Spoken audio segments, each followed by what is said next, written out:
Boa tarde ou bom dia, alunos. Eu sou o professor Pedro Acosta, professor de música, e hoje nós iremos conversar um pouco sobre o legado do funk na música popular brasileira, né? O objetivo, então, dessa nossa aula é justamente conhecer um pouco da trajetória da música popular brasileira, em especial do funk do Rio de Janeiro, São Paulo e também Rio Grande do Sul. Tá? Então, a ideia é estar apresentando para vocês um pouco a importância do funk, né, como prática musical, mas olhando também o quanto outros gêneros musicais ajudam a construir uma imagem e o funk vem como mais uma forma de mudar a representação daquele lugar e daquele espaço. Por exemplo, Rio de Janeiro e São Paulo são dois espaços que foram historicamente objetos de música, né? Muitas canções foram e são ainda feitas tanto para São Paulo quanto para o Rio de Janeiro. Mas duas canções em especial eu vou mostrar para vocês dois artistas. Mas antes eu quero que vocês prestem atenção nas imagens, né? O quanto do lado esquerdo nós temos a imagem do Rio de Janeiro e do lado direito nós temos a imagem de São Paulo. Dá para vocês perceberem o quanto essas duas imagens também elas diferem um pouco, né? São Rio de Janeiro vista do alto com Cristo Redentor e São Paulo vista por baixo, né, pela rua, com seus prédios enormes, seus que identificam, no caso, essa cidade de São Paulo. Bom, dois artistas tiveram um papel importante na imagem, por exemplo, do Rio de Janeiro. Um desses artistas foi Tom Jobim, que no século passado, na segunda metade do século passado, eles começou a abordar canções, produzir canções que falavam do Rio de Janeiro. Mas esse Rio de Janeiro não era um Rio de Janeiro negro, né? Era um Rio de Janeiro da zona de classe média, alta daquela cidade. E Tom Jobim fez a canção, então, Garota de Ipanema, em homenagem a essa cidade. E isso ajudou a construir uma imagem da cidade como branca. E é interessante ver também que não só o Rio de Janeiro, mas também São Paulo, com Sampa, no caso de Caetano Veloso, falando dos problemas da cidade, mostrando o quanto a cidade era enorme, o seu encantamento, né, vindo da Bahia e chegando em São Paulo. Então dá para vocês perceber que as músicas elas também ajudam a construir uma imaginação em torno do lugar. No Rio Grande do Sul, também nós temos nossos símbolos, né? Por exemplo, o laçador é o símbolo do Rio Grande do Sul. E uma das pessoas que ajudou a construir essa imagem, né, e a música serve muito para construir a imagem do lugar, foi o nosso querido, né, Teixeirinha, que foi um dos grandes símbolos da música produzida no Rio Grande do Sul. Né? Podemos dizer assim, a música de raiz do Rio Grande do Sul. E, então o Teixeirinha ajudou a construir também essa imagem do gaúcho pelas suas produções aí fora. Mas, ao mesmo tempo, se nós pegarmos e olharmos de uma maneira geral para tudo que é feito, tudo que é criado, tudo que é produzido no Brasil, nós vamos ver também que nesses espaços existiam grupos que contavam uma outra história desses lugares. Nós podemos dizer que nos anos 70, anos 80, por aí, o Rio de Janeiro é uma cidade com um movimento negro e com um movimento black muito forte. Né? Era um movimento que tinha a identidade negra muito presente em bailes fora do centro, do espaço esse, digamos assim, de prestígio da cidade do Rio de Janeiro. Então esses bailes charme, esses bailes black vão surgir e vão ser espaços também de dança, vão ser espaços de encontro, vão ser espaços em que a música vai estar muito presente.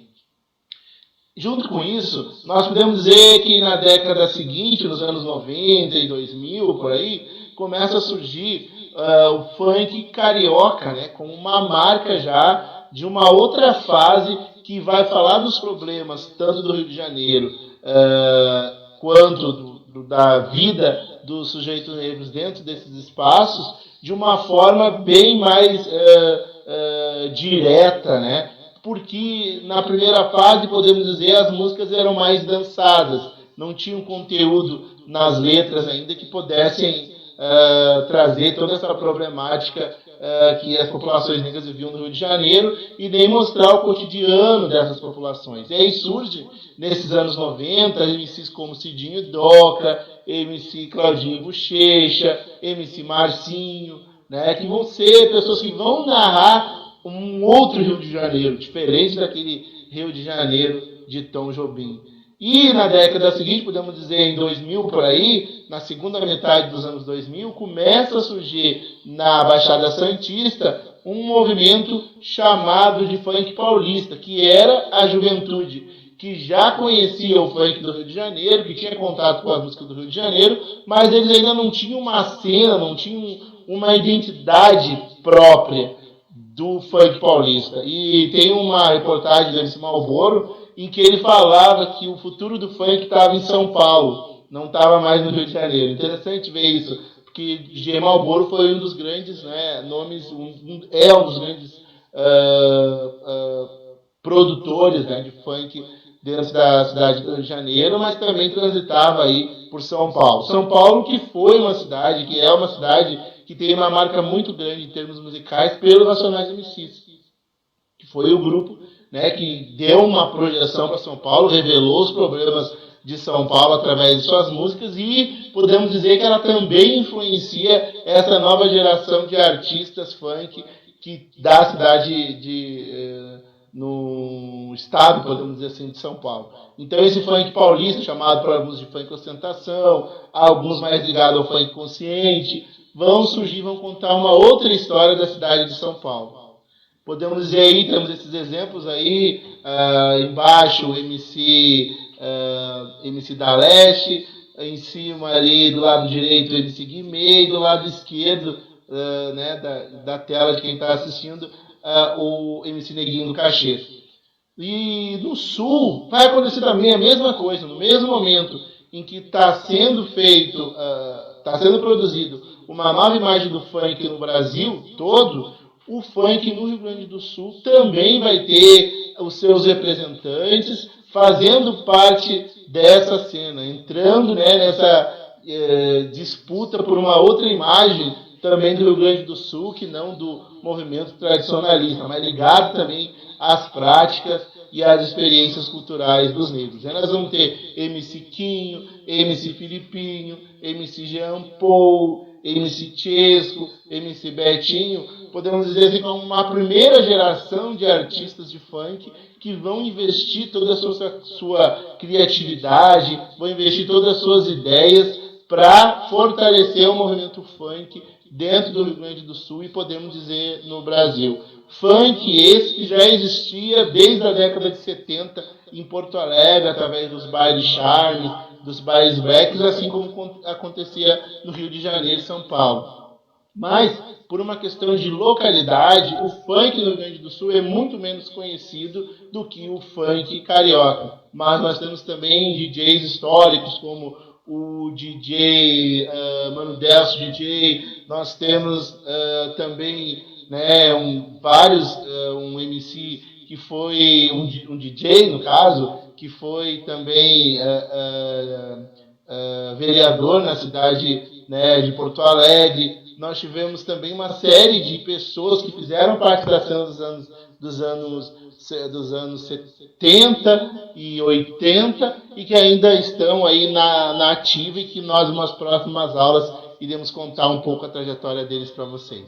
Bom, o que eu gostaria que vocês abordassem e fizessem então nessa aula? A pergunta é, por que vocês acham que o funk é visto com preconceito pela sociedade? É possível, digamos assim, a gente pensar que a imagem construída do Rio Grande do Sul em torno de um gaúcho, isso prejudica o funk? Então, eu gostaria que vocês refletissem um pouco sobre isso. E também citassem exemplos para a gente aí de cantores que vocês conhecem do meio ou da região em que vocês fazem parte.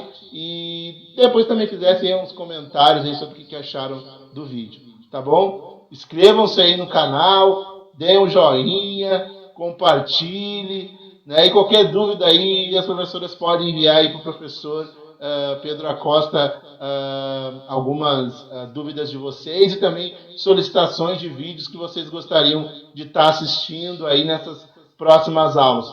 Essa é a primeira videoaula que nós estamos fazendo. Nós vamos fazer uma série esse mês de 4 aulas sobre a temática de funk. Então, até a próxima aula e nos encontramos.